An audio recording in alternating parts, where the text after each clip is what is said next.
Surface theory differential geometry का 11th video. Welcome all of you. First fundamental form का ये तीसरा video है। इस वीडियो में फर्स्ट फंडामेंटल मैग्नीट्यूड्स कैलकुलेट करने का एग्जाम्पल हम आपके सामने रख रहे हैं, जो कि बहुत ही इजी होता है। सबसे पहले सरफेस ऑफ रिवोल्यूशन पे फर्स्ट फंडामेंटल कोफिशिएंट्स कैलकुलेट करना देखिए।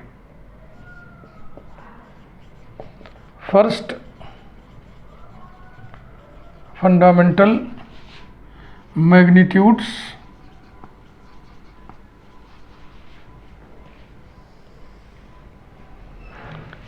On surface of revolution. Surface of revolution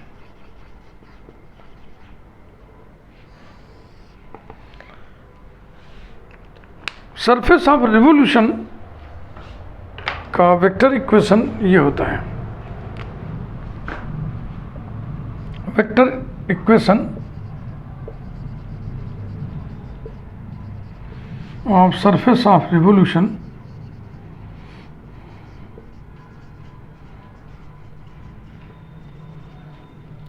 is small r vector equal to u cos v, u sin v और फंक्शन ऑफ u। ये द कर्व्स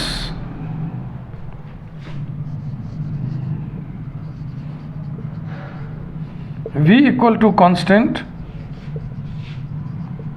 और meridians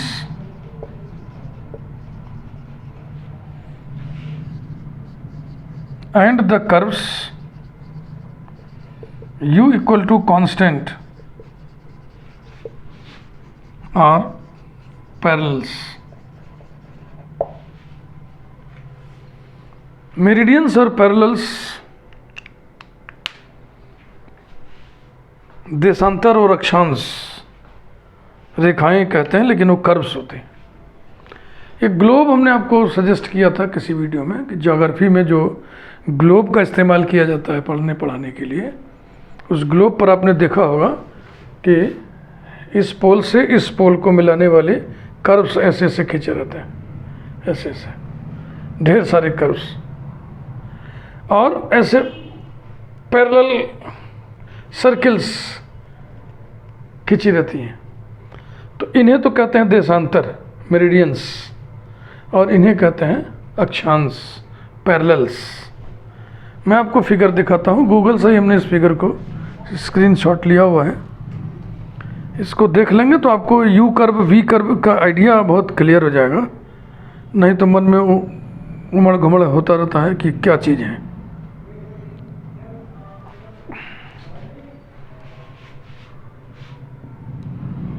ये नहीं आ रहा है ना।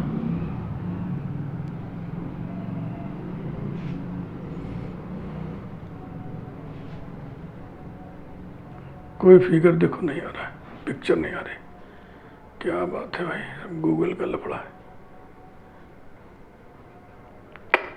न, ये भी नहीं आ रहा है। सॉरी बच्चों।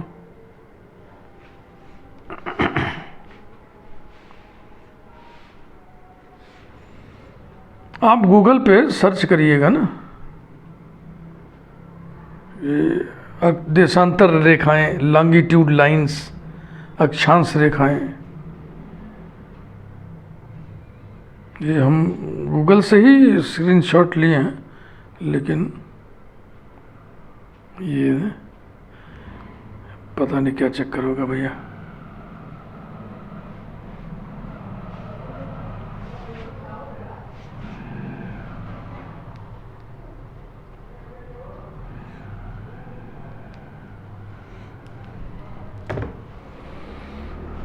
डार्क कलर्ड पिक्चर होती ना तो वो दिखाता है। मैं कई बार ऐसे काम कर चुका हूँ, लेकिन ये कुछ स्केच टाइप का इसलिए नहीं दिख रहा है। मैं बताता हूँ आपको ऐसे। इसको आप समझ लीजिए ग्लोब है। एक पोल ये है, एक पोल ये है, इसी को मिलाना है।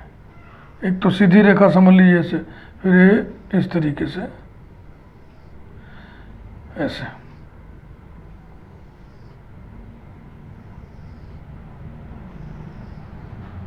इन्हें देशांतर रेखाएं कहते हैं, लेकिन ये रेखाएं क्या है? ये कर्व्स हैं, ये कर्व्स हैं, ये मेरिडियंस हैं। ये v इक्वल टू कॉन्स्टेंट माने u कर्व्स हैं, यही u कर्व्स हैं। और इस तरीके से जो सर्किल ऐसे ऐसे बना हुआ है ना, ऐसे ऐसे सर्किल बना हुआ है,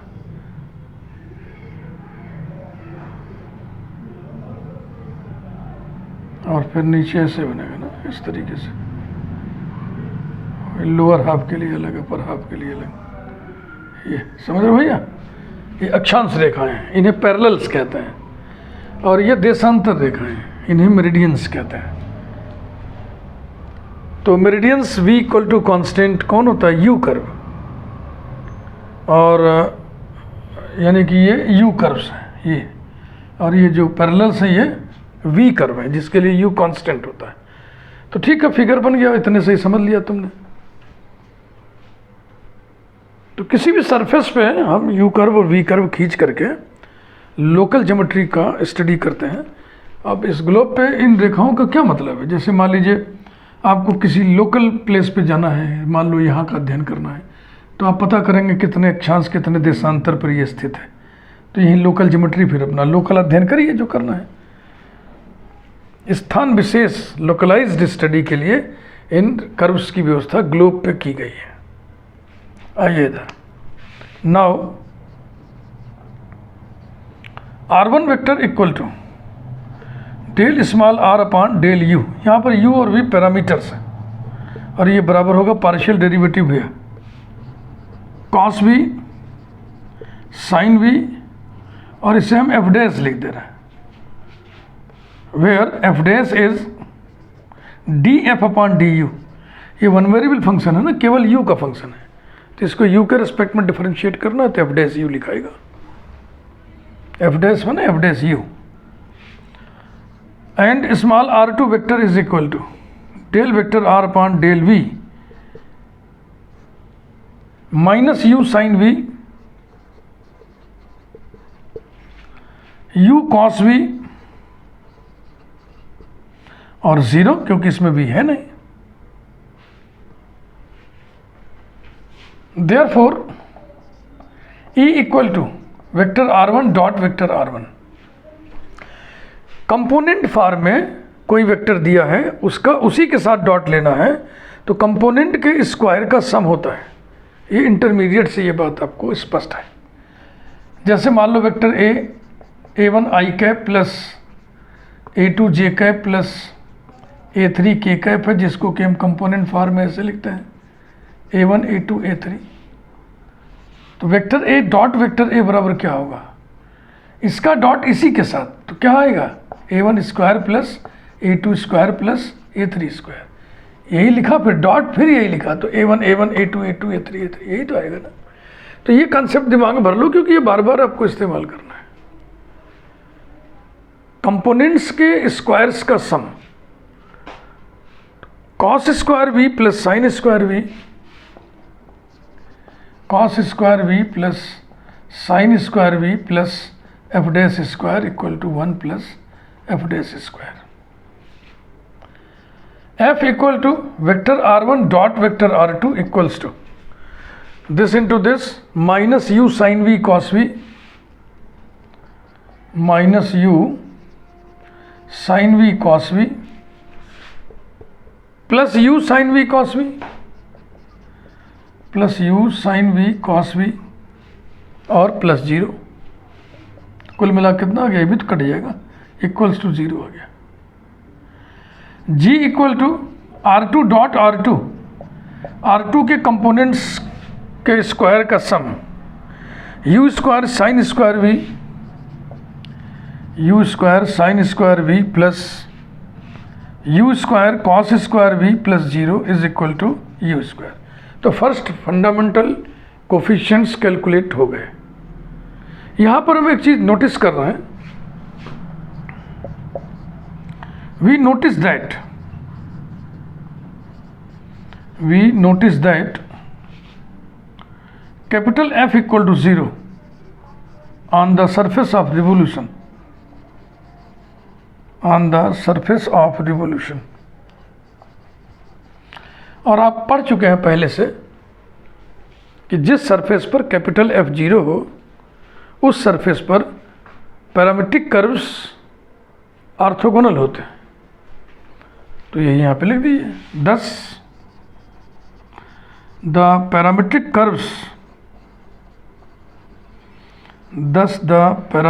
curves are orthogonal on the surface of revolution, on the surface of revolution।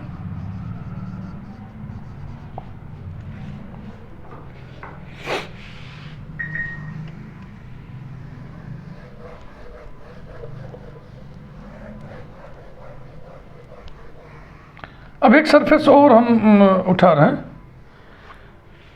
जिस सरफेस का इक्वेशन मोंजीज फॉर्म में होता है उसको मोंजीज फॉर्म सरफेस भी कहते हैं। मोंजीज फॉर्म इक्वेशन क्या होता है? z equal to function of x and y।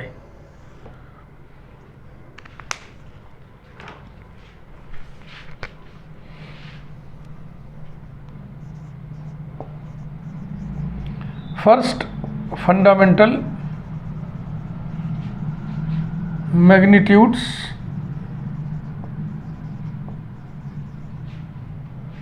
On the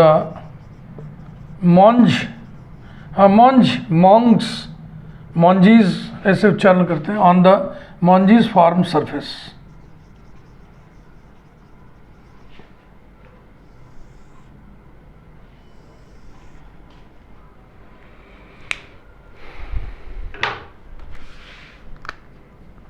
constant equation होता है ऐसे, z equal to f of X Y. Vector equation, vector r equal to x y और z की जगह हम क्या लिखते हैं? f of x y। ये यहाँ पैरामीटर की भूमिका में कौन है? x और y। x and y being the parameters,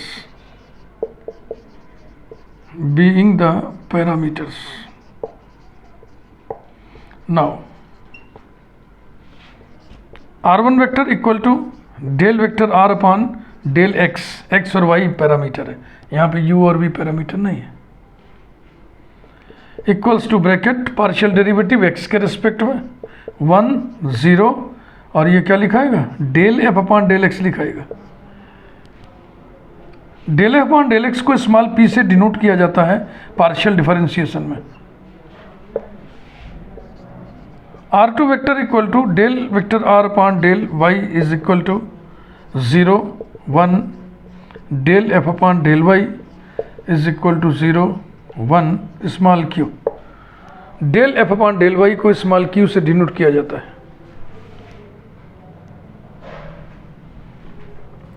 इसलिए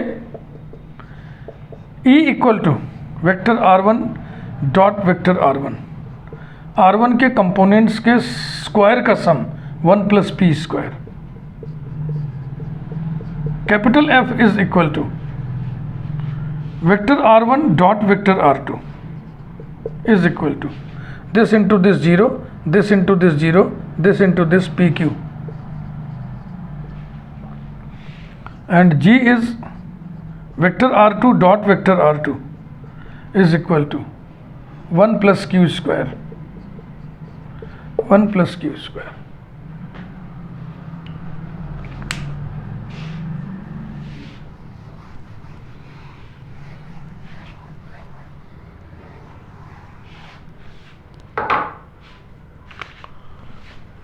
एग्जाम्पल,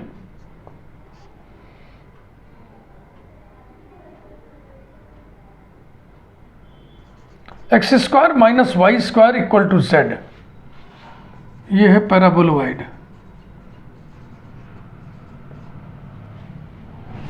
ये मोंजीज फॉर्म सरफेस है, f x y equal to Z.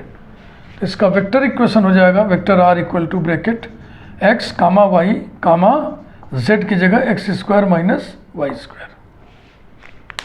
ऐसा ही इसको निकाल डालो।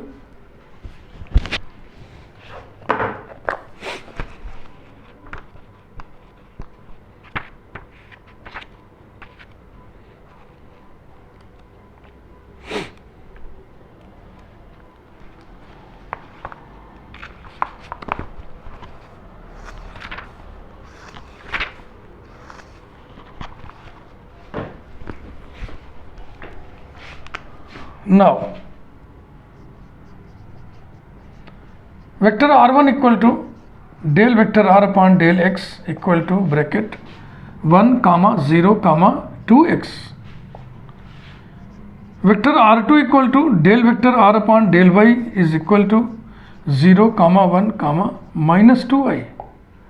Therefore E equal to vector r1 dot vector r1 is equal to 1 plus 4x square, F equal to vector r1 dot vector r2 is equal to minus 4xy, G equals to vector r2 dot vector r2 is equal to 1 plus 4y square. इस तरह के हल्के फुल्के numericals भी कभी कभार paper में देखने को मिलते हैं, लेकिन वो सिर्फ फर्स्ट फंडामेंटल मैग्नीट्यूड कैलकुलेट करने का नहीं होगा, वो फर्स्ट और सेकंड दोनों कैलकुलेट करने का होगा। तो हम सेकंड फंडामेंटल फॉर्म जब पढ़ाएंगे तो फिर बढ़िया न्यूमेरिकल बनेगा कि फर्स्ट सारे फंडामेंटल मैग्नीट्यूड्स कैलकुलेट करो इस दिए हुए सरफेस पर। तो वीडियो साइज़ अभी बहुत छोटी है, मैं सोच रहा हूँ कुछ और एग्जाम्पल इस तरह से मैं बता दूँ।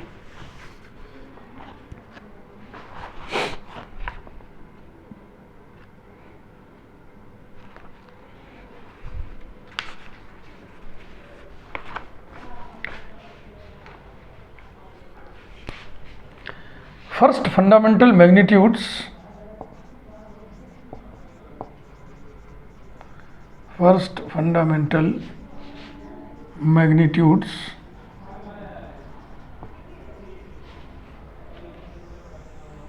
on conoidal surface,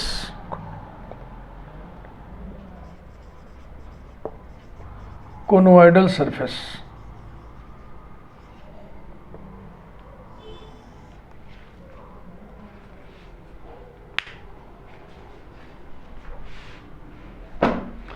surface of revolution का इक्वेशन और कोनोइडल सरफेस का इक्वेशन मिलते जुलते होते हैं। तीसरे कंपोनेंट में अंतर होता है। Equation of conoidal surface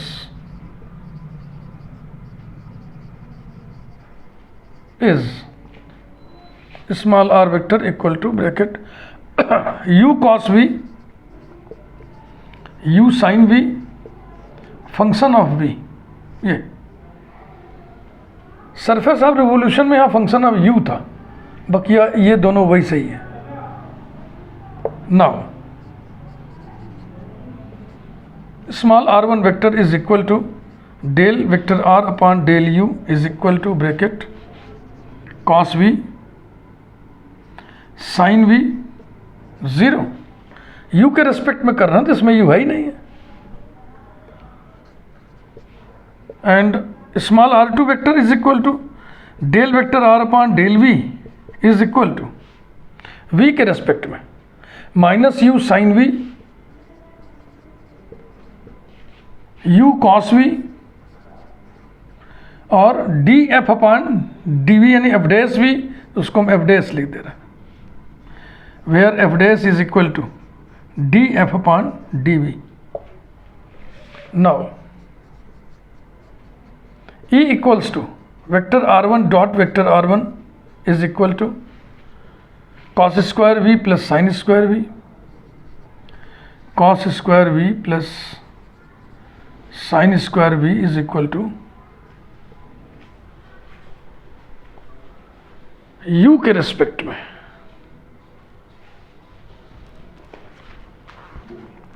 is equal to 1।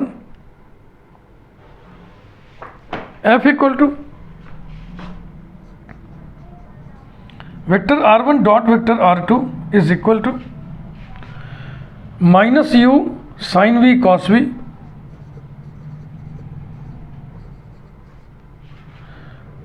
Plus u sine v cos v और plus 0 equals to 0। Capital G equals to R2 dot R2 equals to u square sine square V plus u square cos square V plus F dash square equals to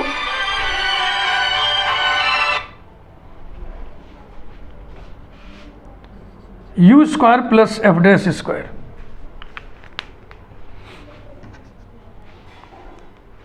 ठीक, calculation समझ में आ रहा ना?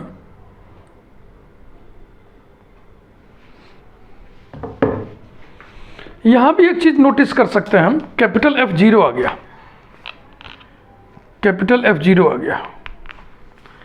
इसका मतलब parametric curves are orthogonal on conoidal surface. We notice that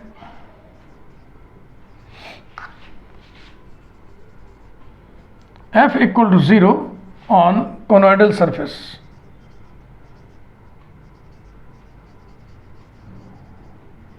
Thus, the parametric curves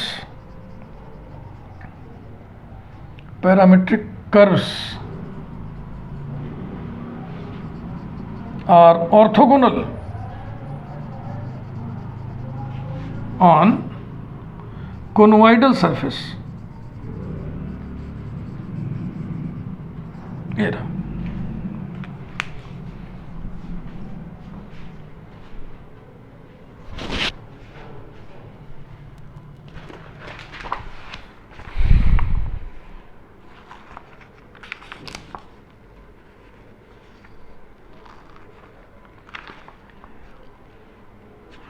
एक surface पे और आइए निकाला जाए। फर्स्ट फंडामेंटल मैग्नीट्यूड्स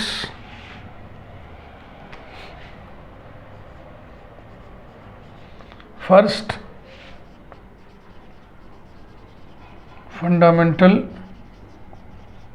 मैग्नीट्यूड्स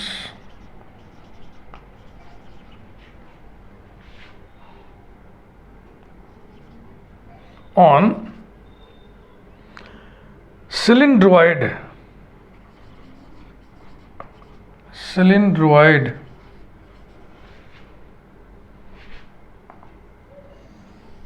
ये रहा।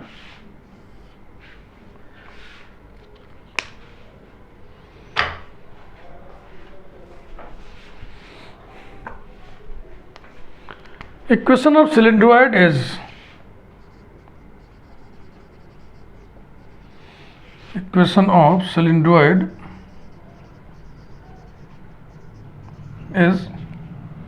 small r vector is equal to u cos theta, u sin theta, m sin 2 theta।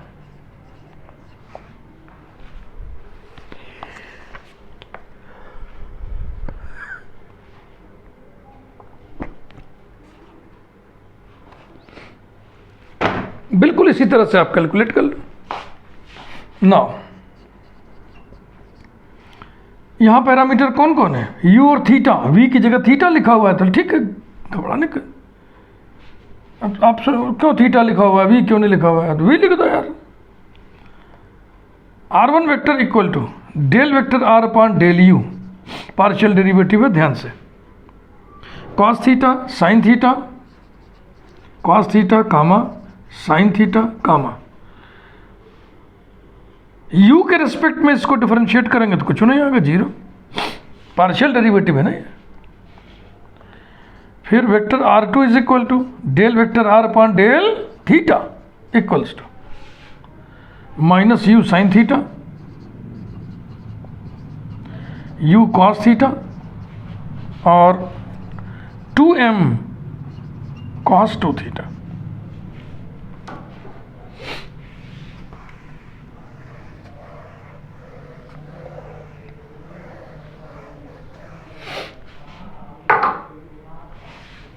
Therefore, E is equal to vector r1 dot vector r1 is equal to cos square theta plus sin square theta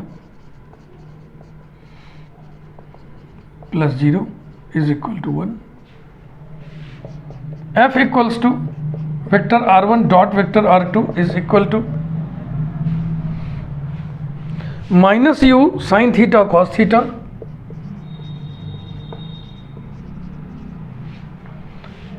plus u sin theta cos theta और plus 0 equals to 0. g equals to vector r2 dot vector r2 is equal to u square sine square theta plus u square cos square theta plus 4m square cos square 2 theta equals to u square plus 4m square cos square 2 theta. हो गया.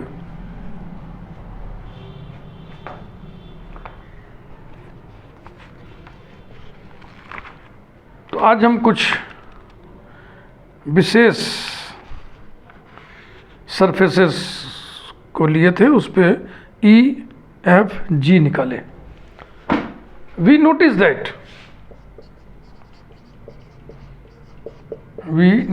that F equal to 0 on cylindroid. Thus, the parametric curves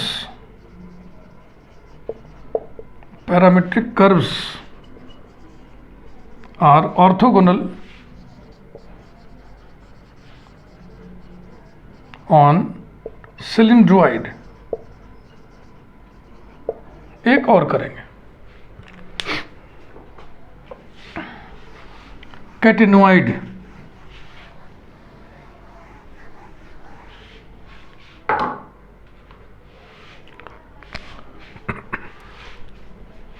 first,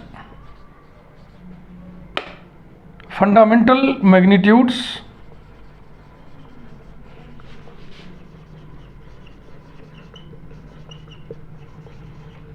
on catenoid. इसी बहाने इन विचित्र surfaces के आप नाम सुने, equation जाने. शेप वगैरह हमने शुरू में ही फाउंडेशन देते समय इन सरफेसेस के बारे में आपसे चर्चा किया था.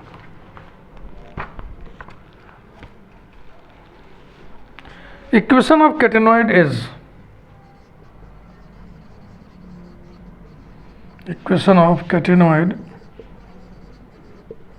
Is small r vector is equal to bracket u cos theta, u sin theta,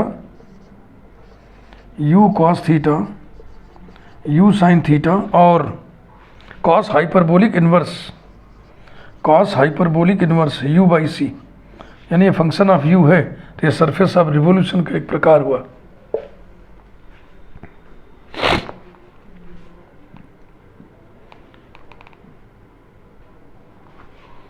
बस उसी प्रकार से सारा काम कर डालिए. नाउ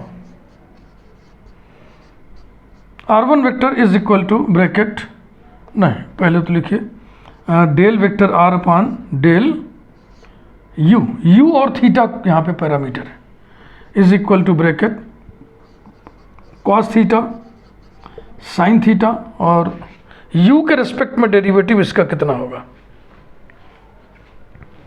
ये अलग से निकाल लो. ऐसे लिखो, चूंकि D by D X cos hyperbolic inverse X बराबर होता है 1 upon under root X square minus 1. Therefore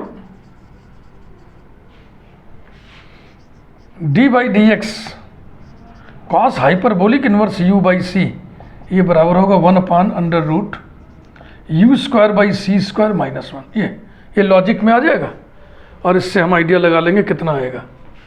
c upon under root u square minus सी स्क्वायर, ये काम है.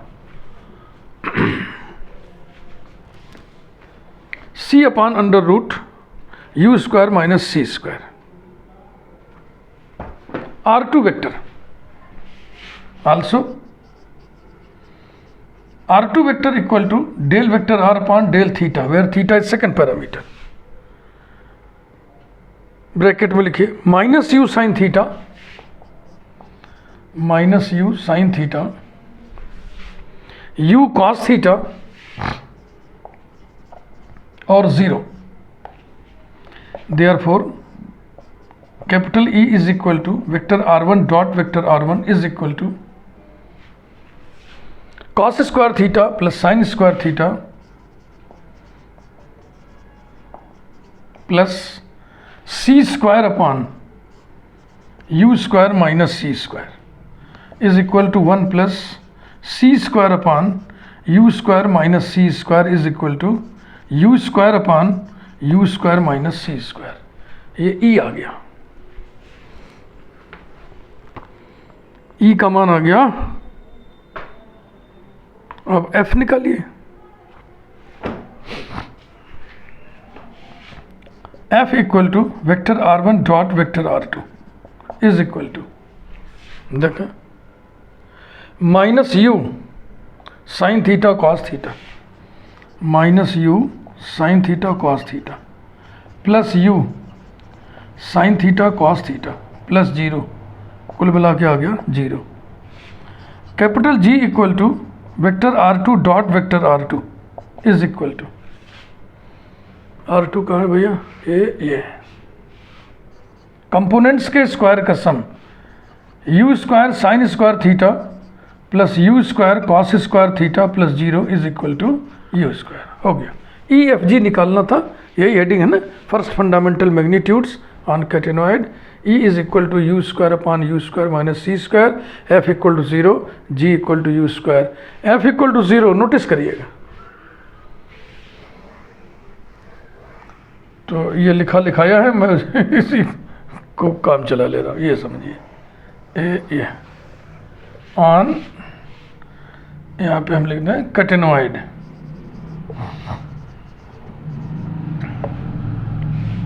Parametric curves are orthogonal on catenoid. तो जितना भी सरफेस आज हम उठाए, क्या क्या उठाएं, surface of revolution, surface of revolution और सिलिंड्रॉइड, सिलिंड्रॉइड और क्या लिए थे, कैटेनॉइड, कैटेनॉइड और एक मोंजीस फॉर्म सरफेस लिए थे, उसको रहने दीजिए। इन तीनों पे F बराबर 0 निकला, इन तीनों पे F बराबर 0 निकला। इसका मतलब इन तीनों पे